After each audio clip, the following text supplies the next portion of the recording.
At a remote power plant, something is wrong. A reactor in a separate building is overheating. If it stays on much longer, the entire facility will melt down. Engineers panic. There are 8 identical switches in one control room. Only one controls the reactor. Flip the wrong one, and the meltdown starts instantly. A scientist steps forward. "I can find the correct switch," he says. "But there are rules." He may enter the switch room only once. He may flip any number of switches. Then he must walk to the reactor building. One time only. No radios. No cameras. No second chances. The scientist enters the switch room.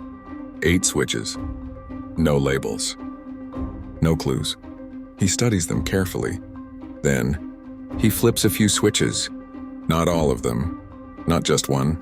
He pauses, then leaves the room forever. Minutes pass.